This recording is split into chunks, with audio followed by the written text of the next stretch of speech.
Good evening, PGA DFS fans. What is going on? Welcome to the Valspar Championship live before lock. And while it might not be like 20 minutes before lock, it's pretty early as we go off at 7:40 tomorrow morning in Palm Harbor, Florida, as my northeastern roots would tell me. I am now in Palm Harbor, Florida, though, for the Valspar. And Ben, I'm going to get you to come down here for Valspar sometime. It's a good spot. Yeah, I've been to Florida a lot in my life, but not really on the West Coast too much. Little Tampa Bay action here and there, but you are on the ground. A lot to talk about tonight, weather, and hopefully no withdrawals. But yeah, I'm excited to get under. I like Valspar, one of the better Florida swing events. For sure, and it's going to end it this year, which maybe is a little bit different than what we're used to in years past. But yeah, let's go ahead and jump right in. It is a home game for me here this week. I already mentioned I've played the Copperhead course a couple of times. I walked it, man, since my family moved down to the area in 2015, and I think I've walked it like 70 times. It's crazy. Love the golf course. Great setup, par 71, 7,300 yards. But, Ben, it's actually a weird golf course setup. 5 par 3s, 4 par 5s, and then the rest par 4s, obviously, measuring up to a par 71, measures 73 to 7,400 yards. So by stroke average, it's actually rather long, too, at the same time. Yeah, it's different. We don't see that type of layout as much, so it can be a little deceptive with the yardage, and it's a good test. I think it always has produced, a full bag of shots that you need, and if it gets nasty, it's very difficult. So I like that. I think the golfers, it's a fair but tough course, which I'm always a fan of. Yeah, me as well. And now chat, I'm sorry. Right now, I've been trying to get the chat up. For some reason, my Google Chrome is totally freezing. So Ben is going to try and keep you updated on that. Make sure you guys like and subscribe here as well. Get notified when we're coming out with content. Ben and I are putting up all different types, and of course on our Odds Shopper channel as well. Ben's been putting out some great content over there. So, all right, let's go dive into some waves, weathers, and withdrawals. Let's first start with the withdrawals. Big O on their name this week from DraftKings. We appreciate that. Doug Gim, Sebastian Munoz, Paul Casey. All 3 golfers were in the final 2 groups last week at the Players' Ben. Does that surprise you that they decided to forego this week here? Yeah, I mean, Paul Casey a little bit just because he's won twice here. But at the same time, he was really, those other guys. But Paul Casey was right there in the thick of it. So I get it. You got to look at the long scope of the year. You can't play every week. And these guys made that decision. I'm glad they made it on Monday or Tuesday rather than Thursday or Friday. That would not be good. I agree there. So now let's talk about weather a little bit. I've heard, or seen a couple of places suggest that there could be a weather draw this week. It looks like tomorrow is going to be rather cool here for the area with no wind. And then the warmer air is going to come in on Friday, and with it brings a little bit more wind. But Ben, 10-mile-an-hour wind maybe is a half a shot. So am I missing something? I mean, I've looked at the local radar. I've looked at the local weather reports, and I can't seem to think that there's going to be much of a draw this week, but certainly some people out there feel that way. I mean, again, I think that the unknown is always scary. There could be a draw, but it's not about if there's a split. It's about, can we predict it? And I think we even saw last week, pretty much everybody predicted that PM AM, and then look what happened. So I think there's a chance of that. I'm not nearly as worried about the weather this week as I was last week. It'll be straight up for me. I think that's the prudent move right now. Totally agree with you there. I am behind you 100%. Now, let's talk about the waves going out. If you do want to play them, tomorrow morning, looks like we got Dustin Johnson, Bubba Watson, Jason Day, Victor Hovland, Abraham Answer, Colin Morikawa, Brooks Koepka, Jason Kokrak, and Louis Oosthuizen going out in the morning. Any of those golfers you want to play together, that's the main point there. Yeah, so I don't mind pairing up some tee times like that. You mentioned Usti and Brooks.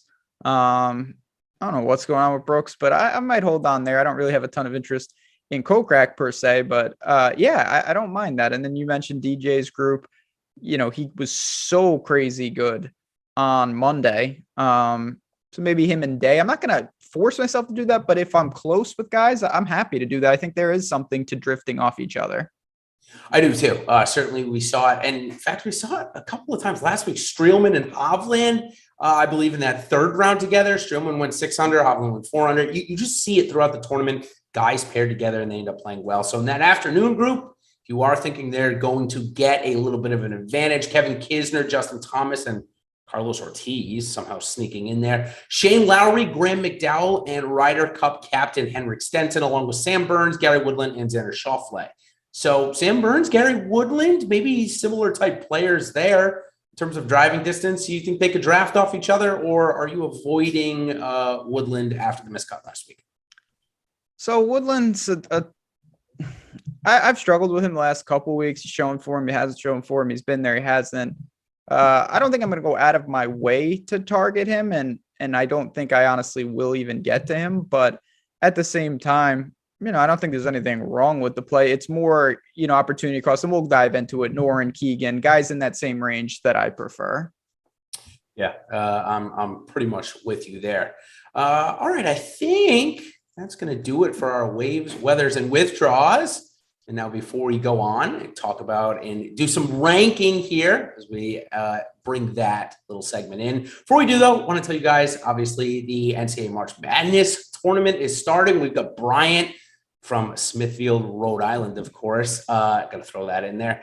They're playing right now against Wright State, but tomorrow it starts, and we over here at Awesemo are running a great bracket challenge. It is free for everyone to participate. And ready for this? You come in first place, you get Awesemo Plus Platinum for an entire year. It is free to enter, and I believe my buddy Tyler has got a link put in there. So check that out. A great way to just have some fun with the tournament. And the next couple of days, obviously, if you're a basketball fan, are some of the best. Ben, I know you'll be paying a lot of attention to that. But now let's start off with a little bit of Rankum here. And over the last couple of hours, there's been some list of top 5 golfers going on in the world, and I somehow got myself involved in the conversation and got myself involved in a bet. So here's what I want to know from you, Ben. A Rankum, a special edition Rankum. You've got Colin Morikawa or Daniel Berger. The bet is head-to-head in all events that they play in together, and then there's a separate bet, a to-win bet, so 2 different ones. Which side do you like in this bet? And chat, I want to hear from you. Which side do you like? Morikawa or Berger? I'm more of a Berger guy, but I still think that, Morikawa to me is on kind of a different level. I don't think he's playing nearly as good right now. Well, Morikawa, the guy has shown it already. Berger can do it. There's no doubt about it. He's healthy. He's playing consistent. I actually think consistent wise, Berger may be a little ahead of him, but for winning, for big time tournaments, I still would go with Morikawa, even though I rarely get to him in those tournaments. He's shown he can do it. I bet I don't even have to ask you which side you think. Yeah, I know where you're going. I get it. Morikawa is, like I said, he hasn't been his best in Florida, and I think there's Bermuda issues potentially, but at the same time, when his irons are on, there may be nobody better in the world. And that's a dangerous thing. I don't know if you could say that about Berger, although he's a hell of a player as well. Well, follow along on my Twitter at DFS Golfer 23. My buddy Nelson Adcock is on the other side of this here, Ben. So we've got a couple of guys in. So follow along that. Now, into the real Rankums here for this week. We're going to stick with Colin Morikawa, however, and we're going to talk about the top 3 guys. Justin Thomas, Colin Morikawa, and Viktor Hovland. Hovland's projected to be the highest owned. Justin Thomas is coming in over 20%, roughly. Morikawa is sliding in just under 20, but by all means, he's not low owned. So we take ownership out of the equation, Ben. Where are you assigning your top shares this week? Yeah, I think that, Justin Thomas, even though he didn't truly get in the mix, he was bogey free in the horrible weather, incredibly impressive. He should be the favorite here. If I go to the top, I would prefer to get to him. Now, Hovland's always there. Now he gets hole-in-ones, which is ridiculous in itself. He can't chip at all, but it seems to not matter. When you're this surgical ball striking, you're just, tee to green, the guy's automatic. He's gaining, it's comical, 10.1 and 11.5 over the last 2 events. So it's hard to push back on that. I would go with JT, just a more well-rounded game.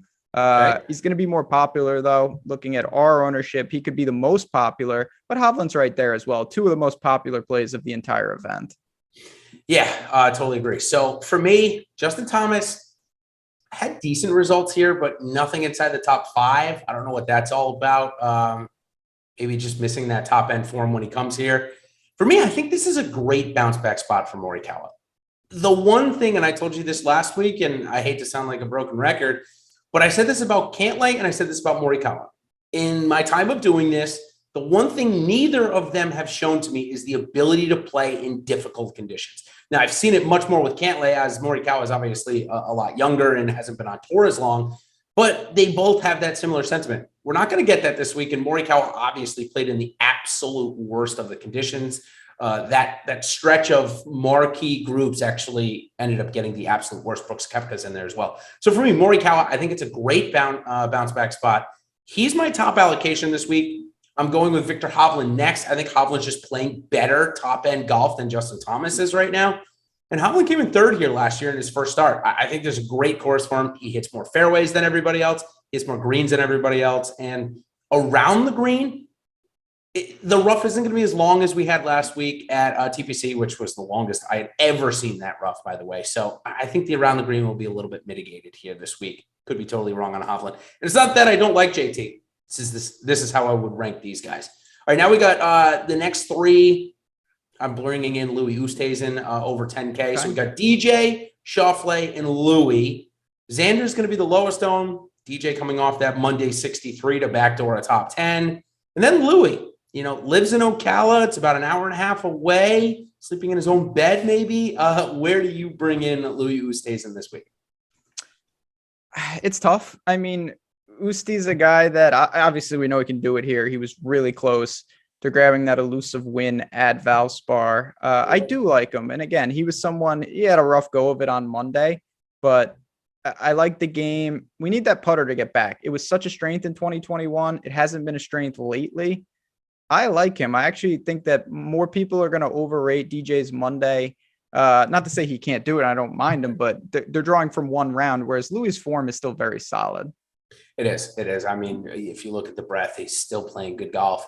Yeah, I guess I'm not really nervous about the putter because where does his actual number stand? We likely know he's not the best on tour every single year like he was last year, but certainly we can't think he's as bad as he's been. So he's been bad. By the way, Ben, anytime chat has something good, you could totally interrupt me. I'm trying to get on. I feel like I'm close, but it just keeps on freezing. Oh, I see Mike Campbell says that I'm bucking the Anderkirch trend here this week. So I am finally getting someone to come through.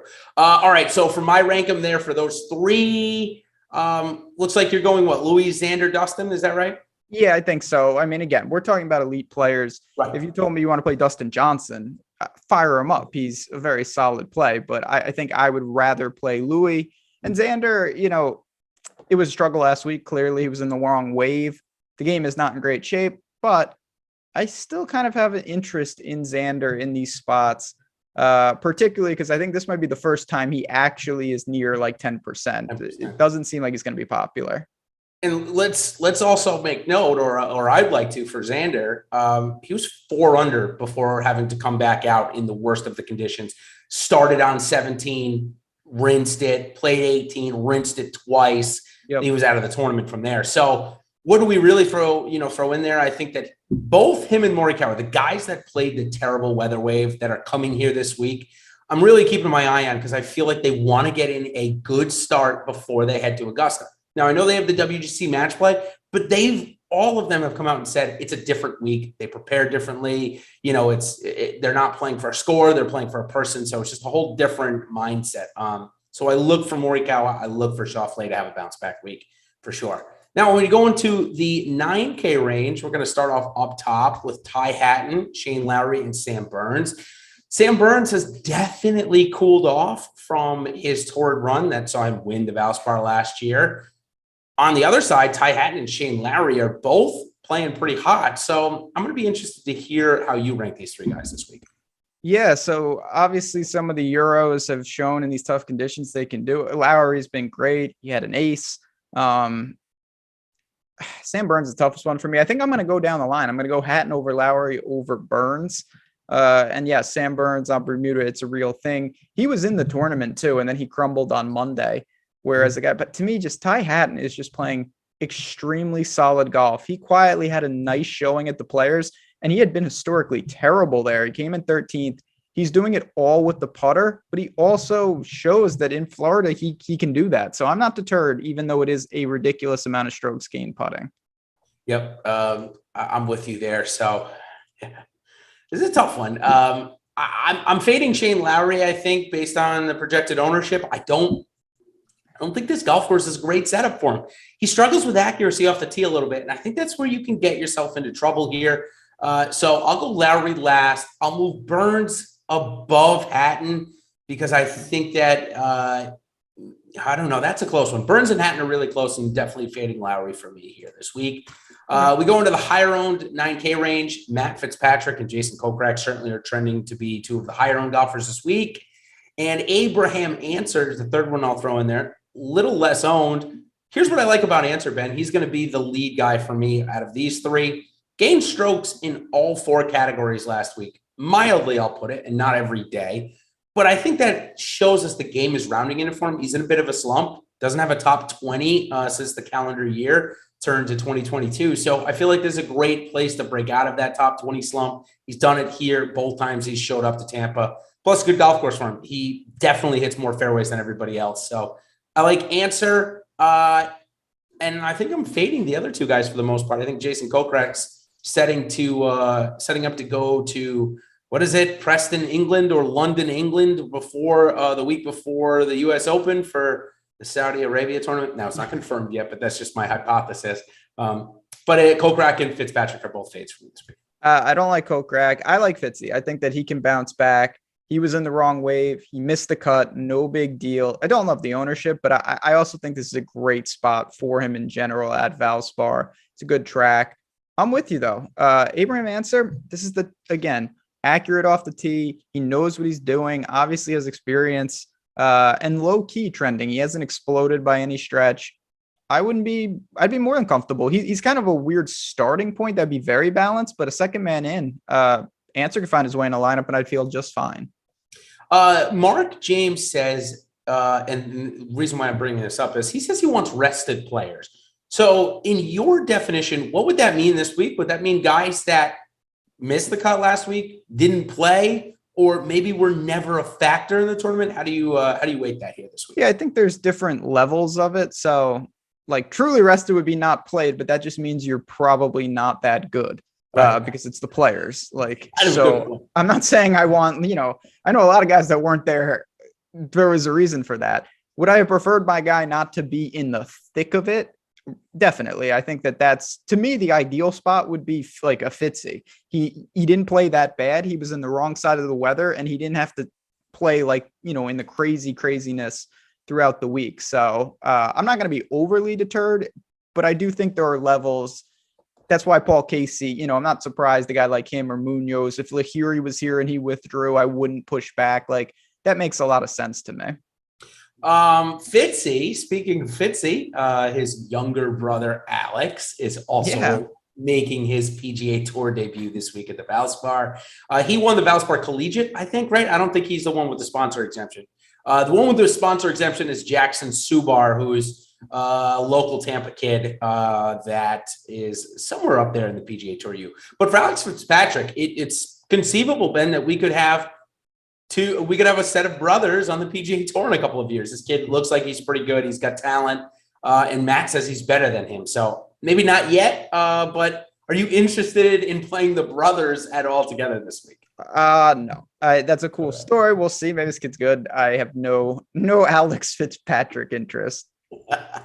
Thought I'd be get that in there. Okay, so low owned in the 9K range. This is a good rank 'em here.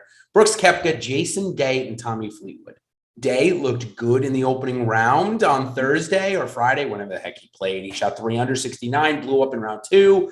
And then Fleetwood played great, and Koepka cannot get over the 17th hole. One of the funniest things in professional golf right now, in my opinion. For me, I'm going to go Fleetwood first. He gained 1 million strokes putting at the API and then gained 8 strokes tee to green at the Players.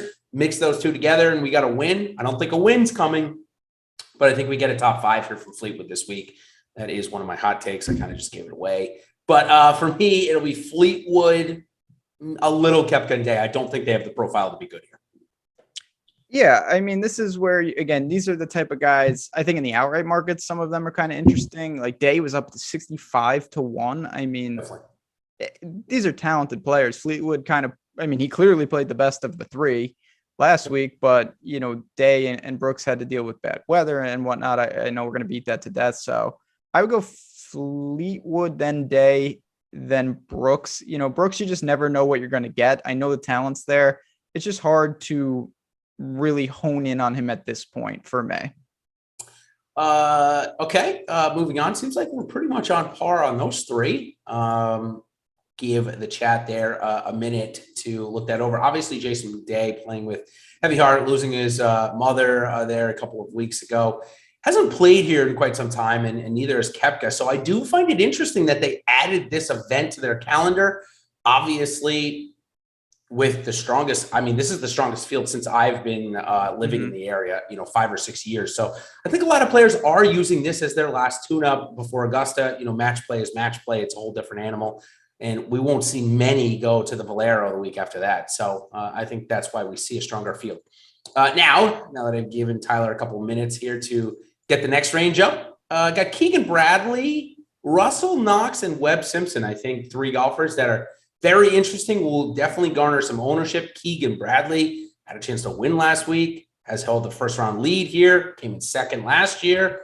Webb Simpson, neck injury, finally got clearance to play from his whatever it was, orthopedic or whatever, has a herniated disc in his neck, but seems to be at least healthy enough to play golf right now. And then there's Russell Knox, who's playing really good golf and has only missed 1 cut here in 6 tries. So I think this is a tough one for you, Ben. For me, it's Knox, Bradley, Simpson, but I think I like all of them. All of them are going to be in my lineups this week. So I'm with you until the last part there. It's Knox, Bradley, Simpson, but there's a big drop between Keegan and Webb for me. I'm not going to play Webb until he shows something. And gives us the top 10 or a top 20. Yeah, and it's not because I think that he can't just turn it on. It's that I think there's a decent chance I get a lot of mileage out of this. I said that kind of at the Players. He didn't play Waste Management. I want to see it. And I think we might see some more poor performances before he gets it together. And I'm going to take advantage of that. Eventually, I'm going to have to adjust with Webb. But Knox and Keegan are just playing great golf. Webb is working into it. He's lost 4 strokes tee to green in both appearances in 2022. It's not good right now. He's got to get whatever's bothering him fixed. So let me ask you this. I think you and I could probably both agree, even though we're kind of perennial Webb Simpson faders, that it's likely Webb returns to pretty good golf eventually, right? He's probably not quite past his prime. Winning the Players might be the pinnacle of his career other than the majors that he's got. But is this a guy we should look to be early on, or do you think that there's too much wrongdoing that we're okay sitting on the sidelines through this slump, if you want to call it that, or injury, whichever you want to categorize it as? Yeah, I think it's okay to, because the thing about Webb, I think there's also to speak to the other side of it, I think there's also a pretty good chance that he revs up. Like, I don't know how often he just wins out of nowhere. Like if he comes in 18th this week, if I don't play him, it's going to be fine. Like I would have said, man, it would have been a nice piece, but I'm not going to lose because I didn't play Webb, and then I can react accordingly. So I think there's a lot of on-ramp, off-ramp type scenarios with him right now. And I'm going to just wait and chill, and then I can react. I don't think it's like Brooks, where to me, Brooks is like miscut, and then he might just win. And that's a lot more dangerous. I would like to believe that Brooks wants to get himself into contention before he shows up at Augusta, having no top 10s on the season. So I could see Brooks getting into contention here, not to back up. But all right, next 3 guys I want to talk about, and I definitely know you're number 1 here. He's my number 1 as well, so I probably should have picked somebody else, but it's Alex Noren, Bubba Watson, and Gary Woodland. Noren didn't let you down again last week, played really solid.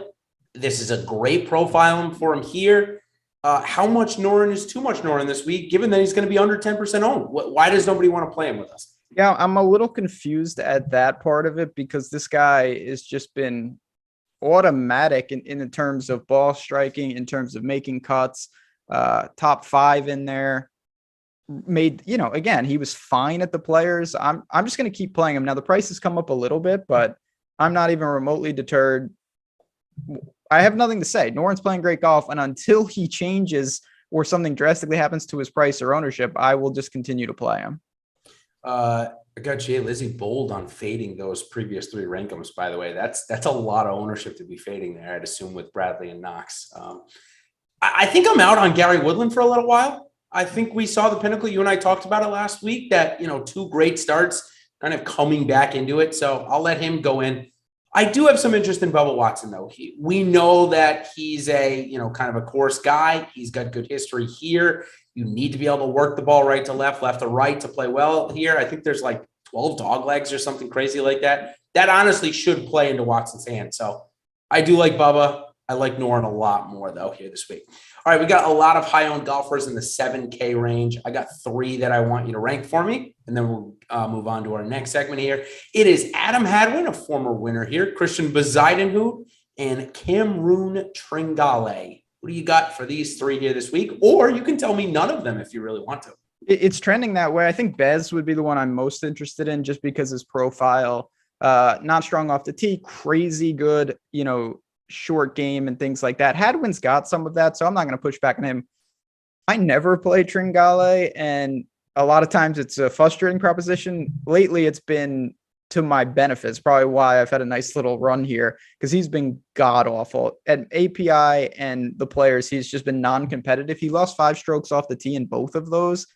When you lose 5 strokes off the tee in Florida, that means that you're just driving it into the water. He's got to fix that. Simple as that. I have no interest in him.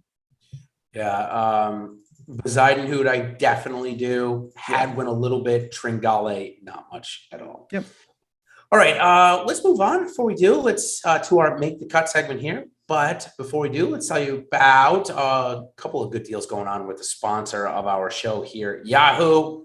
If you haven't signed up for them already, check them out. They've got a 5K to first PGA DFS contest starting tomorrow morning. And if you're a new user, sign up to enter to play in that contest tomorrow morning. You're going to get a free month of Awesemo Plus Platinum just for doing that. And if you want to check out our projections for tomorrow and you do sign up tonight, just send an email to support@awesemo.com and we will get you all squared away. So this segment is maybe a little bit more rapid fire, but if you want to say a couple of notes of either in chat or here, let us know. First guy I want to talk about that earned a sponsor exemption this week. It does kind of feel like a mini Euro Tour event or an upper echelon. You know what? I'll even call it a Rolex Series event. It really does kind of feel that way. And Bernd Wiesberger has made the trip over here. Ben, he struggles with accuracy and distance off the tee. But other than that, he actually does. So he's terrible off the tee, basically. Other than that, he profiles okay here. So are you interested at 3% ownership, and does he play all 4 days? I think it's an interesting tournament play because of the ownership. The problem is this is not like, oh, I'm going to play his flat. Like, he's $7,800. Like, you can't be messing around with him. And I think his miscut equity is pretty high. He can't putt either. I get it, but no, there are other guys in that range I'd play before him. Unless, and I should have vetted this because this is something I probably could have done. If he's been here for, a week and a half playing Copperhead every day, I may be more interested. I don't think he plays all 4 days, Ben. This seems like kind of a Tracy West, the tournament director, was like, oh, this guy looks pretty good. Let's get him over here. I don't love it. Next guy I do love. And I love the fact that he's coming off of 2 top 25s, or called 22s, in the last 3 events, and a former winner here. I think he plays all 4 days, and I think he plays well, is Kevin Streelman. I think he's kind of like a mini Ches Reavie, Ben, where once he gets going, he can put up some results in a hurry, and I think we're in the midst of that right now. Do you agree with me, and will he play all 4 days? I think he can get through. No problem. I'm not sure. Where do you think, let me ask you this. How popular do you think he'll be? Well, on my first look, and maybe you could help me out and tell me what the second run is. I know the first run was like 5%. Yeah, we've got him trending around that. So if at that type of ownership, again, I think it's very important to put it into context. You don't even need to think the guy is going to play all 4 days to potentially have him in a large field portfolio. You just have to think, if he plays 4 days, that the result is going to be worth it to you. So, again, we're going to get to my guy. I think everyone knows who that is soon enough in the same range, but I think there are more reasonable plays. Certainly Wiesberger, just to put, again, more context, he's behind, I think, pretty much everyone that we're about to talk about. Yeah. Eric has a good question. A last man in 7,400 left. I'll give you my top two names. I mean, we can go to them. They're on the list, so you see them, Ben. But my top two names this week for 7,400 and below, Doc Redman and Mateus Schwab. Bam, bam. Redman, he's made like 5 of 6 cuts. He looked really good at spots last week, and I think it's a good setup for him. And for Schwab, back-to-back top 10s, 7th place finishes. He's got a good game here. His putter is working well, and his self-confidence is super high. He put out a blog that I decided to read because why not?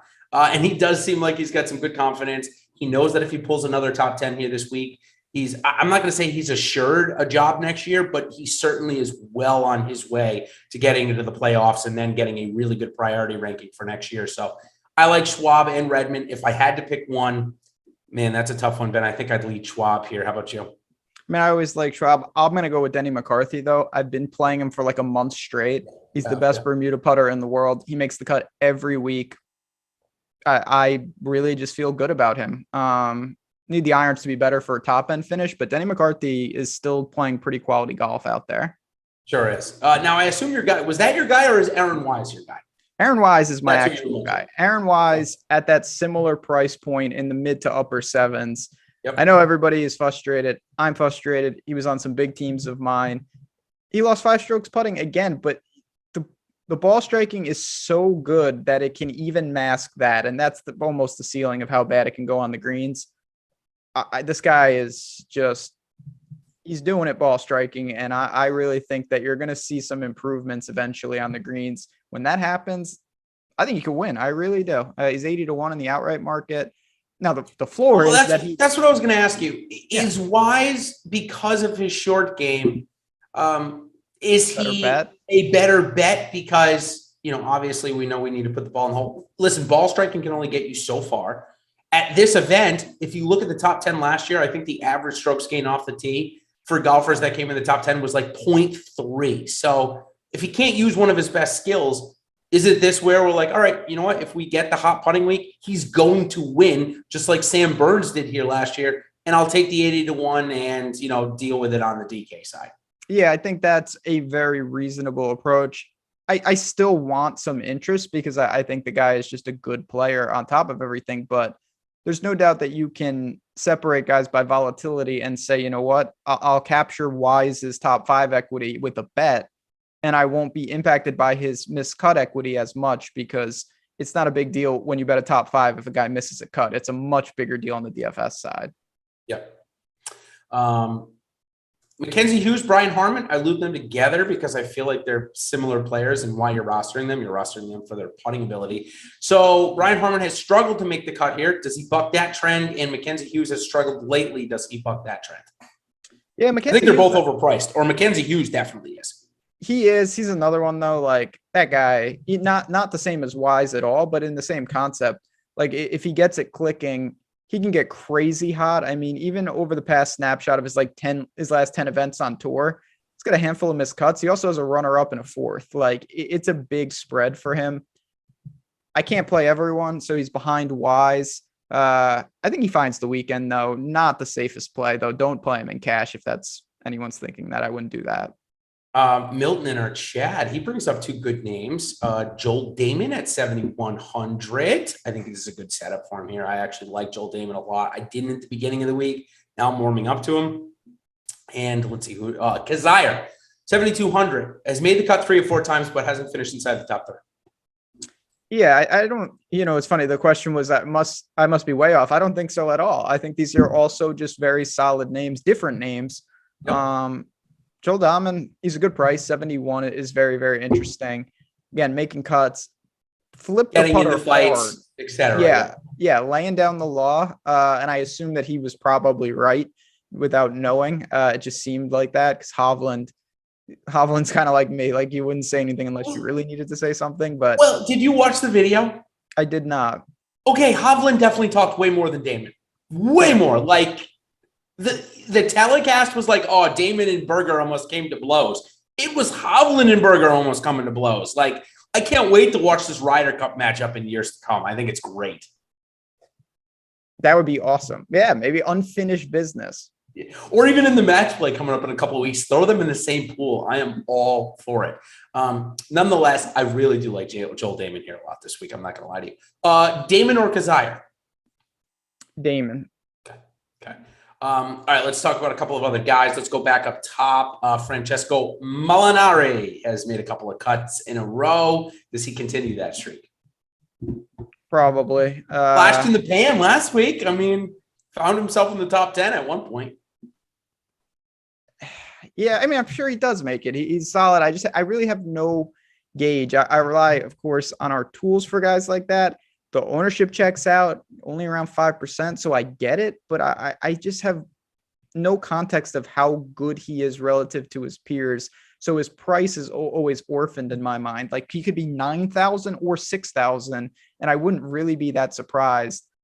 I prefer McCarthy and Wise, but if Molinari seems fine enough, I do think he makes the weekend. 35th, something like that. Yeah, exactly. Like he's just this. I don't think he's going to define your week no matter what you do. Sahith Theegala has cooled off, but maybe a course where you got to, move the ball left to right, right to left will work out better for him, or are we done with the Theegala train for a bit? I'm done with it. Prefer it on the West Coast. Talent, just going to be fleeting. I don't think it's sustainable. He's kind of cooled off a little bit. Troy Merritt certainly got a lot of talk early in this week when his price was at 6,600. He's got a couple of top 10s here, but 3 missed cuts as well. He's had some varying form over the last couple of weeks in Florida. So he is going to be one of 3 golfers below 7,000 I ask you about. Can Troy Merritt help those gamers that are rostering him, which is probably more than 10%, or does he burn them this week? I'm a little surprised that he's getting some interest. Maybe that's off base by me. Okay, but I think that he hasn't shown us all that much. There was a time where we were loving on him. Though. I know, but he was always like 1%.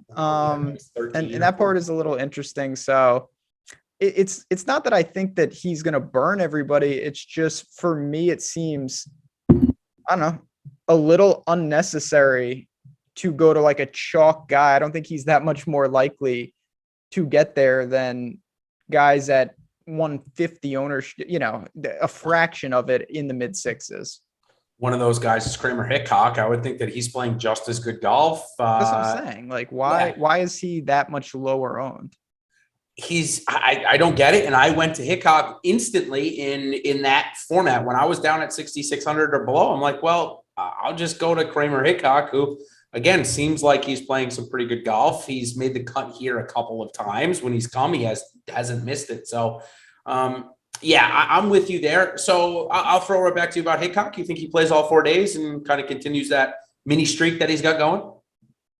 Yeah, I think he's fine. Again, I think unless I'm forced down there, I try to avoid it. But the guy knows what he's doing. He's not deterred by a solid player. I have no problem. Remember when I used to try and tout you and get you to play Brandon Wu? Vaguely. And apologies to Brandon Wu. I always confuse him with Dylan Wu because they're both young, talented guys. And I'm like, oh.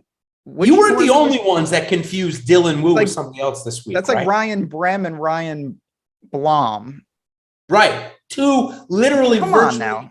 Brehm is all about the driving distance. Yeah. I mean, Blom could never do it. Very interesting. Dylan Wu got priced so high because I think he took the place of a withdrawal. Then they took him out of the player pool, then reintroduced him over on DraftKings. He first priced at like 7,600, I think, and then they took him out and put him back in at 62. Anyways, why I brought up Brandon Wu is he came in a 3rd place finish at the Puerto Rico Open. Now, a glorified KFT event, maybe, or form coming in. I think it's enough for me to chase at 1% ownership. In my GPP formats, I think I'm going to see this one out and see if we do have a little spot of form from a golfer that in college competed with Morikawa, Wolf, and Hovland on a week-to-week basis. I have no problem with that. I use that logic, not the young pedigree, but like Vaughn Taylor showed some form in Puerto Rico. He's making cuts. He's only a couple $100 more. I think you could do the same thing there. So when you get to these ranges, to me, you're just looking for something. I always say this. I would rather have my guy be elite at one thing in the sixes and awful at the rest than just be like slightly below average in all four, because at least I can say, okay, this guy can get crazy hot with his irons. If you don't do anything spectacular, it's really hard to compete down there. And I think that a guy like Wu, as you talked about, I mean, the talent is through the roof. He's playing and competing with guys not that long ago that are premier in the world in these type of fields. Yeah, Orton wants to know who is that? Who is that? I love that. Mm-hmm. I see something in chat about comments about Matt Wolff. I don't think Matt Wolff is in the field this week. If you're seeing a Wolf, that would be Jared, and definitely better Wolf lately. Jared here this week. I'm almost positive that he isn't. I think it's a good time actually to check in though with the chat and see if they have any interest in anybody else below 7. I'm seeing Zach Johnson brought up, just named Ryder Cup captain. What a surprise. The bit continues with Zach Johnson as he hits the ball during a practice swing. It's a bunch of garbage. It is a bit. He definitely is attempting to hit the ball. Regardless, are you going to play him this week? Who is that? Zach Johnson. I don't think so. I think it's a decent setup for him, but now we're starting to look for like, you know, how many guys do I need in these type of ranges? JJ Spawn is right there, who I actually kind of have some interest in. I would say Griot, but that would just be a joke at this point. Sam Ryder's right there as well. So ZJ, I get it, but to me, JJ Spawn's doing a lot of the same things, and to me, he's got a little more upside at this point if you're in a jam. Mateus Schwab, we have talked about. Ben and I think you're in, right? Yeah. Schwab is very solid. Me too, for sure. JT Poston, I'm seeing thrown around. Missed cut last week. I don't know. I don't love the play. Wyndham Clark at 6,100. Yeah, I think I will have a couple of shares there. Not going to lie. We did just talk about Kramer Hickok. Both Ben and I seem like we're definitely interested at least a little bit when we go down to that range. Austin Cook. I mean, we're actually skip Austin Cook. I don't think you'll be interested, but I got a name that you actually might be interested in that I've seen trending this week. 6,600. Bill Haas. Are you going back to your buddy Bill here at the Valspar this week? Yeah, I know. It was funny. I saw some things on Twitter. It was like, oh, people suggesting Bill Haas. I'm getting tagged. It's like, it wasn't me. It wasn't me doing it this time. So Bill Haas's short game is still immaculate. He can't compete week in and week out. And this is a course that will allow him to compete. I think my biggest problem is that it's not like he's the flat min and it's like there's no one else down here. There's a lot of players that in the mid sixes that we've already talked about that he has to compete against as straight pivots. Troy Merritt is right there. JD Poston is right there. Hickok is right there. So no, in that regard, I would rather play some of those guys over my main man, Bill Haas. Martin Trainer, why is he being brought up? Tell me, do you see anything there? I didn't know he was in the field. Didn't know he was in the field type play. Kurt Kitayama, yes, I'll have a couple of shares. I think the upside of him, like we saw at the Honda Classic, is worth putting him in GPPs. Yeah, I mean, again, this is where you're talking about risk tolerance. You're talking about portfolio builds. If you have 150, you're going to have a lot of these guys. If you're playing 5-10 lineups, I don't think that you really need these guys because when you play that few lineups, one share is 10%.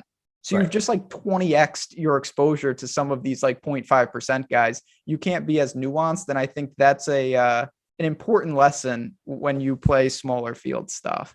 Peter Potter piping hot Melnati. I'll give a couple of shares too down here. Ryan Brem, I don't think this is the golf course for him. He is primarily a driving distance guy, and you just cannot use that to your advantage here all that much. There's a couple of spots, but none that, with the dog legs and the elevation changes, Ben, the driving distance is so negated here that you just can't play guys that only have that as their skill set. And that's kind of what Ryan Brem has. So, all right, I think I got pretty much everybody. Callum Tarrant was brought up. Again, the stats have looked okay in a couple of spots. Probably not even going to get one share. I'm not going to lie to you.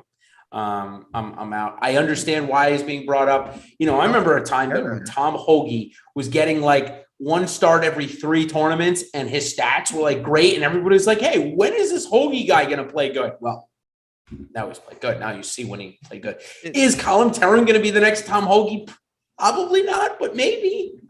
The only thing I could say about him, and I mean this, I say it sometimes jokingly, I have never, ever played him. Like, he would be a new player in my all-time portfolio. I've never clicked that guy into a lineup before. Austin Smotherman, one good start this year. Yeah, another guy. I don't think I'll get here this week. So, all right, let's move on to our betting cards here. We've got about 10 minutes left, and we do not want to miss hot takes. We love that, and I totally bombed in my return to Live Before Lock last week. I think I had a good one. You did. You had Kevin Kisner. Yeah. I was going to say that. Thank you. Nailed it. When I was looking at your Millie lineup last week, I was going down the players. I'm like, please have Kisner. Please have Kisner. Yeah, you and me both. Oh, there were direct pivots to like the way I constructed my lineup. I really could have got to him. It wouldn't have made a difference because I was not coming up with Cam Smith. It was. Yeah, and you're right. You weren't going to win the Millie because of that. But John Rahm's 9 didn't help you either. No, it did not. Confirmed. Ridiculous. All right, let's go over the betting card. I've got 4 bets here this week. Colin Morikawa to win. I think he has a bounce back week. I think this golf course is perfect for him. When I first saw Patrick Cantlay here 7 years ago, I said the same thing about Cantlay. Came in second for me. I got Morikawa winning this week, 12-1 odds. Fleetwood, I already mentioned him. If you put together the last 2 starts, it's a winning event. I don't think he's going to do that, but I think he does get in the top 5 here. I've got 9 or 10-1 on that one, Ben. I've got Kevin Streelman. I already mentioned him. I got him going to the top 10 for 10-1. And I think Christian Bezaid, who continues his solid form, I think it's a good setup for him, plus 250 on the top 20. So there's an outright, a top 5, a top 20, and a top 10 and a top 20 for you. Yeah, this is a good betting week. I think that I've been waiting to bet Fitzy because I couldn't find the right number for weeks. And now he's hovering in that 25 to 30 range. He's been slashed down to the lower 20s, probably past now, but still, I think that's not bad. I mentioned Day, Noren to me. You're getting 6-1 on a top 10 for Noren. I mean, the guy is just playing really well. I don't really understand why the books are not giving him at least some equity there. And then I'm going to bring up Aaron Wise. So you talked about maybe being a better bet. 10-1 out there for a top 10 for Aaron Wise. I mean, if he gains strokes putting this week, he's getting in the top 10 easily with how good the ball striking. It's just like, you always have to talk about, and one of the things we talk, and this is a perfect time to go into a little monologue about March Madness. Yes. Or March Madness package is live. If you're looking to sign up, you're building brackets, you want to get in with me and Mac Jeske and the entire team. And one of the things we preach on the betting side is break-even points. And when you're betting something at 10-1, you're not saying, oh, I have to hit this bet over 50% of the time. You're just saying, like you talked about, can I get lucky with him gaining strokes putting? And if he does that, you're going to be cashing that ticket quite often. So I think that's a really important thing in golf. And you've preached that. And your articles talk about that a lot about, you don't have to be right that often in these outright markets. Just give yourself a chance a couple weeks a year and you can have a very successful golf getting year and can make your whole season. Sure can. All right, let's turn over to the DFS side since we did a little betting there. Let's turn over to DFS, do a little lineup builds here to take us into our hot takes. And one of the main things I wanted to ask you is if I think Morikawa is going to win, but I think it's going to be the college showdown of Morikawa versus Hovland this week. All the builds that I've done, I've had to go down to the Kramer Hickok, Troy Merritt, Kiradech, Epi Barnrat. Yeah, he's here. Brandon Woos. I've had to go down there to build what I'd like to consider a balanced lineup. So where would you go if you went Hovland Morikawa? It's about 7,100 per player. Would Damon be number 3? I think maybe that's the easiest put in there. Yeah, I think so. You're probably going to omit the mid-range and then flat in the 7s. Yep. So for me, it would be like Redman, Dahmen, Schwab, maybe Wise or McCarthy, guys like that pepper the range. if you have a little extra and you want to go get up to Keegan or Knox, I have, of course, no problem with that. But I think for me, I build a lot like that. A 2-4. Sure. It could build so many in a row. Just clicking that back button and import there, and just build a row. Now, when we separate the two, say we want to start with Morikawa or Hovland, or you could throw in DJ or Xander if you fancy those guys, or JT, in a balanced build. 7,900, 8,000. Is that first guy, or I'm sorry, second guy in next to the top guy? Is the first guy you're going to pick Russell Knox and or Alex Noren there? Because it is for me almost every time. Yeah, Noren, I think, is where I want to get exposure to something like that. You could even, again, depending on what you're playing in Fleetwood or that range, Fleetwood, Fitzy, day types. Yep. You have plenty of salary at the bottom. You might have a larger range. And what I mean by that, if you play JT, there's a much higher percentage that you have a 6K guy, and you're going to have 11K and 6K. Whereas if you go the other route, you might only have like 2 or 3 ranges in your lineup, like 2 7s, 2 8s, 2 9s, something like that. So I think that's where balance versus aggression comes in.